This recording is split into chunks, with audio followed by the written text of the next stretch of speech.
नमस्कार मित्रांनो, GSIT solution मध्ये आपले सर्वांचे स्वागत आहे. मित्रांनो, सातारा जिल्हा परिषद सातारा या ठिकाणी डाटा एंट्री ऑपरेटर या पदासाठीची भरती आलेली आहे आणि या भरतीबाबत आपल्याला एज्युकेशन क्वालिफिकेशन काय लागणार आहे, त्याच्यानंतर अर्ज कशा पद्धतीने करायचा आहे, त्या ठिकाणी सॅलरी किती असणार आहे, याबाबतची सविस्तर जी माहिती आहे ती सविस्तर माहिती आपण आपल्या आजच्या या व्हिडिओमध्ये पाहणार आहोत. त्यासाठी मित्रांनो, व्हिडिओ विदाउट स्किप करता शेवटपर्यंत पाहायचा आहे, म्हणजे तुम्हाला या भरतीबाबतची सविस्तर माहिती मिळून जाईल. मित्रांनो, व्हिडिओला सुरुवात करण्यापूर्वी माझी एक तुम्हाला रिक्वेस्ट राहील, तुम्ही अजूनपर्यंत जर आपल्या चॅनलला सबस्क्राईब केलं नसेल तर प्लीज आपल्या चॅनलला सबस्क्राईब करा, लाईक करा आणि महत्त्वाचं म्हणजे बेल आयकॉनचं बटन क्लिक करा, म्हणजे असेच माहितीपूर्ण व्हिडिओ सर्वात अगोदर तुमच्यापर्यंत येऊन जातील. चला तर मित्रांनो, या व्हिडिओला सुरुवात करूया. ही जी भरती आहे ही कॉन्ट्रॅक्ट पद्धतीची भरती आहे आणि डेटा एंट्री ऑपरेटर या पदासाठीची भरती आहे. इथं पहा, तुम्हाला एकूण पद दिलेले आहेत. तालुका स्तरावरती 4 पदं भरली जाणार आहे आणि याच्यासाठी शैक्षणिक पात्रता किमान 12वी पास असणं आवश्यक आहे. जर तुम्ही पदवीधर असेल तरीही इथं चालणार आहे. पदवीधरांसाठी इथं ज्या वेळेला तुमचं सिलेक्शन होणार आहे, ज्या वेळेला तुमची गुणवत्ता यादी लावली जाणार आहे, त्याच्यामध्ये पदवीधर असाल तर तुम्हाला 10 मार्क जे आहेत ते 10 मार्क बोनस म्हणून दिले जाणार आहेत. आणि त्याच्यानंतर जे क्वालिफिकेशन आहे त्याच्यामध्ये तुम्हाला मराठी 30 शब्द प्रति मिनिट आणि इंग्रजी 40 शब्द प्रति मिनिट हे तुमचं टायपिंग स्पीड असलं पाहिजे आणि MSCIT किंवा सक्षम परीक्षा उत्तीर्ण असणं आवश्यक आहे.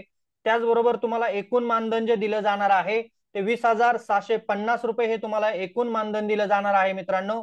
आणि याची जी अर्जाची तारीख आहे ती लास्ट तारीख आहे बघा, 19/8/2024 पर्यंत तुम्ही काय करू शकता, तुमचे जे काय ऍप्लिकेशन आहे ते ऍप्लिकेशन तुम्ही डायरेक्ट जेडपीच्या ऑफिसला किंवा पोस्टाने काय करू शकता, तिथं सबमिट करू शकता.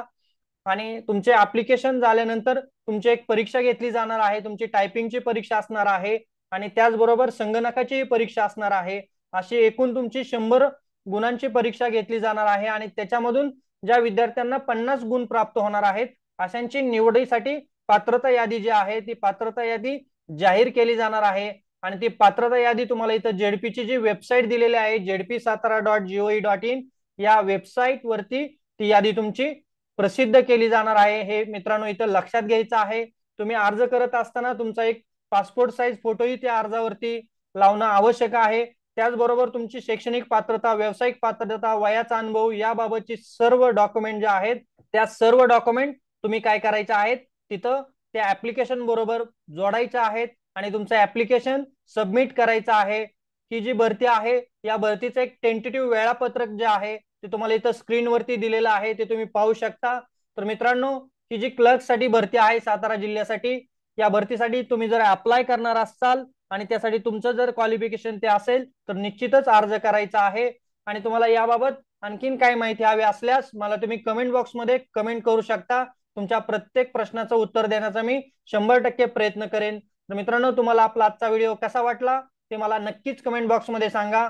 आणि तुम्ही अजूनपर्यंत जर आपल्या चॅनलला सबस्क्राईब केलं नसेल तर प्लीज आपल्या चॅनलला सबस्क्राईब करा, लाईक करा आणि महत्त्वाचं म्हणजे बेल आयकॉनचं बटन क्लिक करा, म्हणजे असेच माहितीपूर्ण व्हिडिओ सर्वात अगोदर तुमच्यापर्यंत येऊन जातील. तर भेटूया अशाच नव्या माहिती बरोबर. जय हिंद, जय महाराष्ट्र.